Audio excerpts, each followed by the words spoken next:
ओम श्री गणेशाय नमः। ओम विष्णवे नमः। गरुड़ पुराण 7वां अध्याय। पुत्र की महिमा, दूसरे के द्वारा दिए गए पिंडदान आदि से प्रेतत्व से मुक्ति, इसके प्रति प्रतिपादन में राजा बब्बरवाहन तथा प्रेत की कथा। सूत उवाच इति श्रुत्वा तु गरुड़ा कंपितो अश्व तत्पत्रवत् जनानामुपकारार्थं पुनः प्रपंच केशवम। सूत जी ने कहा, ऐसा सुनकर पीपल के पत्ते की भांति कांपते हुए गरुड़ जी ने प्राणियों के उपकार के लिए पुनः भगवान विष्णु से पूछा।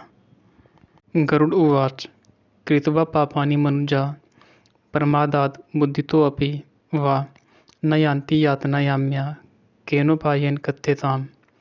संसारनव मग्नानां नराणां दीनचेतसां पापोपहत बुद्धिनां विषयोपहतात्मानाम्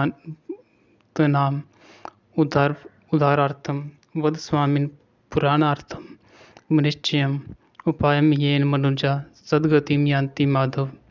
गरुड़ जी ने कहा, हे स्वामिन, किस उपाय से मनुष्य प्रमादवश अथवा जानकर पाप कर्मों को करके भी यम की यातना को प्राप्त न हो, उसे कहिए। संसार रूपी सागर में डूबे हुए दीन चित्त वाले, पाप से नष्ट बुद्धि वाले तथा विषयों के कारण दूषित आत्मा वाले मनुष्यों के उद्धार के लिए हैं। हे माधव, पुराणों में सुनिश्चित किए गए उपाय को बताइए जिससे मनुष्य सद्गति प्राप्त कर सकें।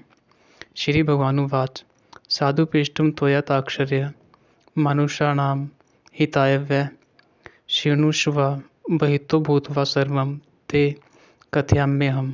दुर्गति कथिता पूर्वं पुत्राणां च पापिनां पुत्रीणां धार्मिकाणां तु न कदाचित् खगेश्वर। पुत्र जन्म निरोधा स्याद् यदि केनापि कर्मणा तदा कश्चिद् उपायेन पुत्रोत्पत्तिं प्रसादयेत्। हरिवंश कथां श्रुत्वा शतचंडी विधानता भक्त्या श्री शिवमाराध्य पुत्रमुत्पादयेत् सुधी। श्री भगवान बोले, हे ताक्षर्य, मनुष्यों के हित की कामना से तुमने अच्छी बात पूछी है। सावधान होकर सुनो, मैं तुम्हें सब कुछ बताता हूँ। हे खगेश्वर, मैंने इसके पहले पुत्र रहित और पापी मनुष्यों की यातना का वर्णन किया है। पुत्रवान तथा धार्मिक मनुष्यों की पूर्वोक्त दुर्गति कभी नहीं होती। यदि अपने पूर्वजित कर्मों के कारण पुत्रोत्पत्ति में विघ्न हो तो किसी उपाय से पुत्र की उत्पत्ति संपन्न करे। हरिवंश पुराण की कथा सुनकर विधान पूर्वक शतचंडी यज्ञ करके भक्ति पूर्वक शिव की आराधना करके तथा विद्वान को पुत्र उत्पन्न करना चाहिए। पुनः मनो नरकाद्यस्मात् पितरं त्रायते सुता तस्मात् पुत्र इति प्रोक्ता स्वयमेव स्वयंभुवा। एको अपि पुत्रो धर्मात्मा सर्वं तारयते कुलं पुत्रेण लोका जयन्ति श्रुतिरेषा सनातनी। यथा पुत्र पितरों की पुम नामक नरक से रक्षा करता है, अतः स्वयं भगवान ब्रह्मा ने ही उसे पुत्र नाम से कहा है। एक धर्मात्मा पुत्र संपूर्ण कुल को तार देता है। पुत्र के द्वारा व्यक्ति लोगों को जीत लेता है, ऐसी सनातनी श्रुति है। इति वेदैरपि प्रोक्तम पुत्र महात्म्यमुत्तमम् तस्मात् पुत्रमुखं दृष्ट्वा मुच्यते पैतृकादृणात्। पुत्रस्य स्पर्शनान् मतर्यो मुच्यते च रणत्रयात्। लोकार्णत्यदेव प्राप्ति पुत्र पौत्र प्रपौत्र गई। ब्राह्मोड्डा पुत्रो नियति संगीत शब्दों नियत एवं ज्ञातवा कक्षेष्ठ हीन जाति सुता त्यजेत। इस प्रकार वेदों ने भी पुत्र के उत्तम महात्म्य को कहा है। इसलिए पुत्र का मुख देख करके मनुष्य पितृ ऋण से मुक्त हो जाता है। पुत्र का स्पर्श करके मनुष्य तीनों देव ऋषि पितृ ऋणों से मुक्त हो जाता है। इस प्रकार पुत्र पौत्र और प्रपौत्र से यमलोक का अतिक्रमण करके स्वर्ग आदि को प्राप्त करता है। ब्राह्म विवाह की विधि से ब्याही गई पत्नी से उत्पन्न और पुत्र उद्धव गति प्राप्त कराता है और संग्रहित पुत्र अधोगति की ओर ले जाता है। हे खगश्रेष्ठ, ऐसा जान करके व्यक्ति हीन जाति की स्थिति से उत्पन्न पुत्रों को त्याग दे।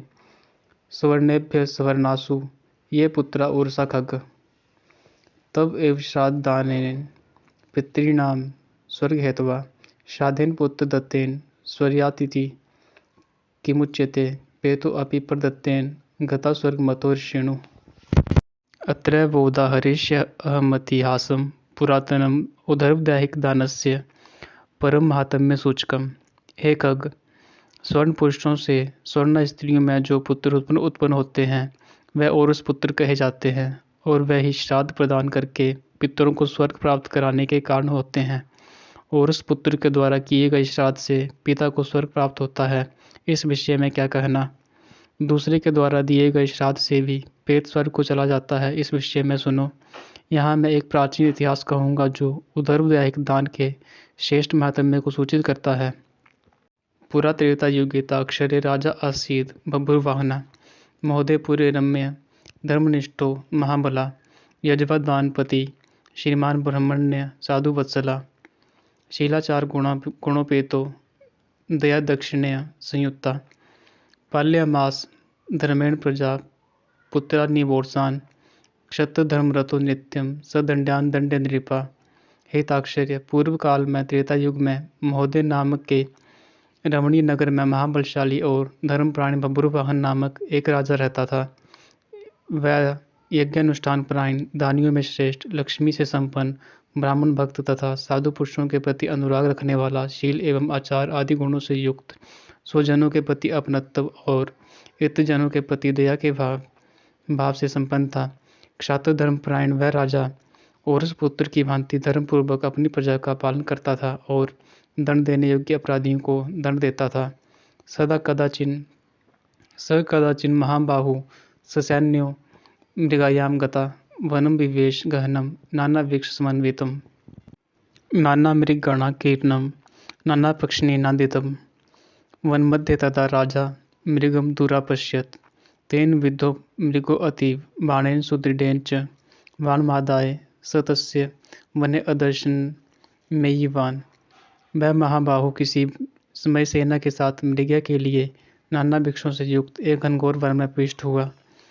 वह वन नाना मृगगणों से व्याप्त और अनेक पक्षियों से निनादित था। उस समय राजा ने वन के मध्य में दूर से एक मृग को देखा। राजा के द्वारा सुदृढ़ बाण से विद्ध वह मृग बाण सहित जंगल में अदृश्य हो गया।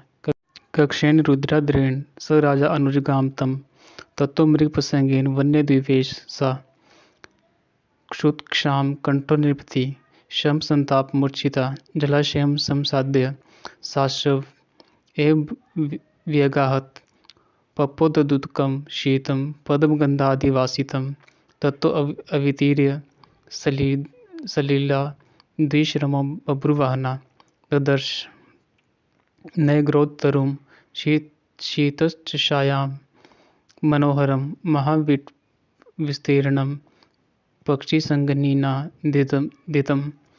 रुधिर से गीली हुई घास पर अंकित चिन्ह से राजा ने उसका पीछा किया। तब मृग के प्रसंग से वह राजा दूसरे वन में जा पहुंचा। भूख प्यास से सूखे हुए कंठ वाला तथा परिश्रम के संताप से पीड़ित उस राजा ने एक जलाशय के समीप पहुंचकर घोड़े के साथ उसमें स्नान किया तथा कमल की गंध आदि से सुगंधित शीतल जल का पान किया। इसके बाद उस जलाशय से बाहर निकलकर श्रम सहित राजा बभ्रुवाहन ने वृक्ष रूपी विशाल शाखाओं के कारण फैले हुए मनोहर और शीतल छाया वाले तथा पक्षी समूहों से पूजित एक वटवृक्ष को देखा। वनस्य तस्य सर्वस्य महाकेतुमिव स्थितम मूलम तस्य समासाद्य निषसाद महीपति अथ प्रेतम ददर्शासो क्षुत्रिभ्याम व्याकुलेन्द्रियम उत्कचम मलिनम कुब्जम निर्मासम भीमदर्शनम। वह वृक्ष संपूर्ण वन की महती पताका की भांति स्थित था। उसकी जड़ के पास पर जाकर राजा बैठ गया। उसके बाद राजा ने भूख और प्यास से व्याकुल इंद्रियों वाले, ऊपर की ओर उठे हुए बालों वाले, अत्यंत मलिन, कुबड़े और मांस रहित एक व्याव्या प्रेत को देखा। तम दृष्ट्वा विकृतम घोरम विस्मतो बभ्रुवाहना प्रेतो अपि दृष्ट्वा तम घोरामट्वी मागतम नृपम समुत्सुकमना भूत्वा तस्यांतिकमुपागता अब्रवीत स तदा ताक्षरे प्रेतराजो नृपम वचा प्रेतभावो मया त्यक्ता प्राप्तोऽस्मि परमां गतिं त्वन्तसंयोगाय महाबाहो जातो धन्यत्रो सब में हम। उस विकृत आकृति वाले भयावह प्रेत को देखकर बब्बरवाहन विस्मित हो गया। प्रेत प्रेत भी घने जंगल में आए हुए राजा को देखकर चकित हो गया और समत्सुक मन वाला होकर वह प्रेतराज उसके पास आया। हे ताक्षर्य! तब उस प्रेतराज ने राजा से कहा, हे महाबाहो, आपके संबंध से मैंने भेदभाव का त्याग कर दिया है, अर्थात मेरा भेदभाव छूट गया है और मैं परम शांति को प्राप्त हो गया हूँ तथा धन्यतर हो गया हूँ। राजोवाच कृष्णवर्ण करालस्य प्रेतत्वं गौरदर्शनम केन कर्म विपाकेन प्राप्तं ते वह मंगलम प्रेतत्व कारणम तात ब्रूहि सर्वम शेषता को असि त्वं केन दानेन प्रेतत्वं ते विनश्यति। राजा ने कहा, हे कृष्ण वर्ण वाले तथा भयावह रूप वाले प्रेत, किस कर्म के प्रभाव से देखने में डरावने लगने वाले और बहुत ही अमंगलकारी इस प्रेतत्व स्वरूप को तुमने प्राप्त किया है। हे तात, अपने प्रेतत्व की प्राप्ति का सारा कारण बतलाओ। तुम कौन हो और किस दान से तुम्हारा प्रेतत्व नष्ट होगा। प्रेत उवाच कथयामि नृपश्रेष्ठ सर्वमेवादि तस्तव प्रेतत्व कारणम श्रुत्वा दयां कर्तुम त्वमर्हसि वैदेशम नाम नगरम सर्वसंपत् समन्वितम नाना जन पदाकीर्णम नाना रत्न समाकुलम हमर्यप्रासादशो भाड्यम नाना धर्म समन्वितम तत्र अहम नैवसं तात देवार्चन नरता सदा। प्रेत ने कहा, हे श्रेष्ठ राजन, मैं आराम से आपको सब कुछ बताता हूँ। प्रेतत्व का कारण सुनकर आप कृपया उसे दूर करने की दया कीजिए। वैदिश नाम का एक नगर था जो सभी प्रकार की संपत्ति से समृद्ध, नाना जनपदों से व्याप्त, अनेक प्रकार के रत्नों से परिपूर्ण, धनिकों के भवनों तथा देव एवं राजप्रसादों से सुशोभित और अनेक प्रकार के धर्मानुष्ठानों से युक्त था। हे तात, मैं वहाँ रहता हुआ निरंतर देव पूजा किया करता था।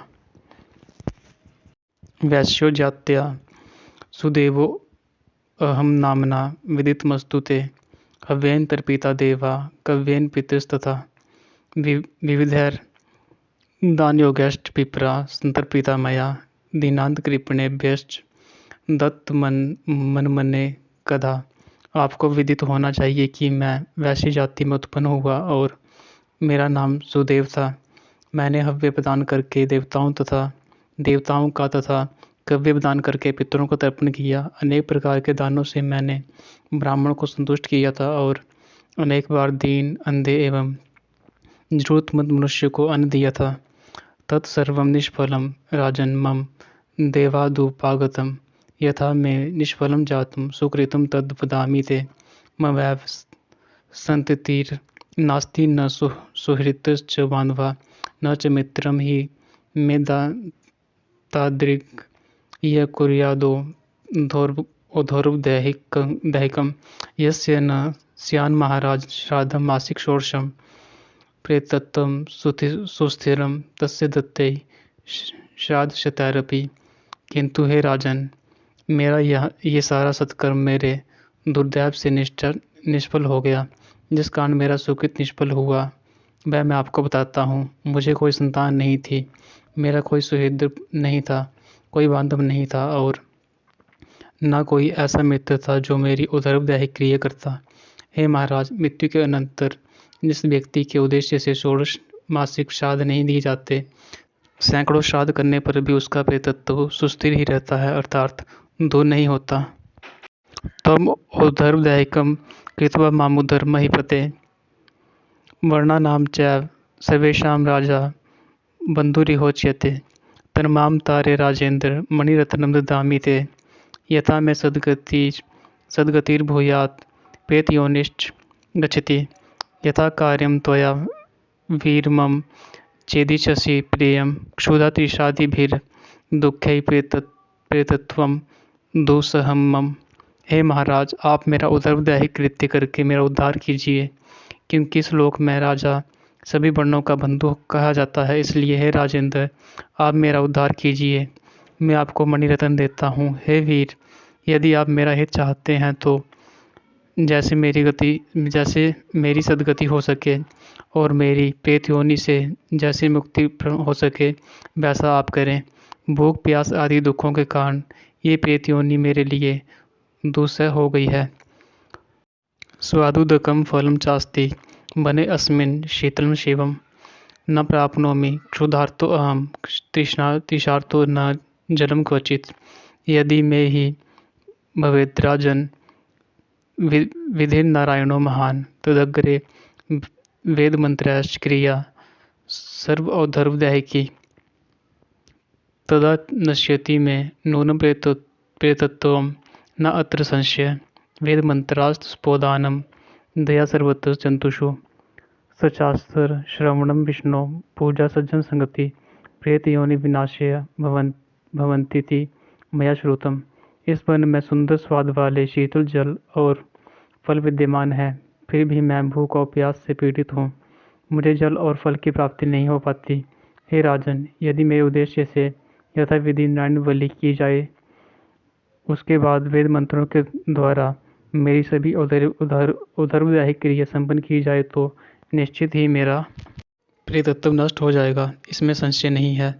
मैंने सुन रखा है कि वेद के मंत्र, तप, दान और सभी प्राणियों में दया, सत्शास्त्रों का श्रवण, भगवान विष्णु की पूजा और सज्जनों की संगति, ये सब प्रेत योनि के विनाशक के लिए होते हैं।